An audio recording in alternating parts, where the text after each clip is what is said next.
జంధ్యమింపుగవేసి సంధ్యవార్చిననేమి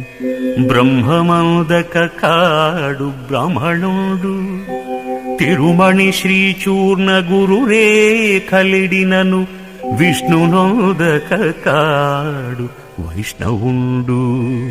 బూదిని నుదుటను పూసుకొనిననేమి శంభునోదక కాడు శైవజనుడు కాషాయ వస్త్రాలు గట్టి కప్పినలేమి ఆసపోవక కాడు యతివరుడు ఇట్టి లౌకిక వేషాలు గట్టుకొనిన గురుని చెందక సన్ముక్తి దొరకబోదు భూషణ వికాస శ్రీధర్మపుర నివాస దుష్ట సంహార నరసింహ దురిత దూరా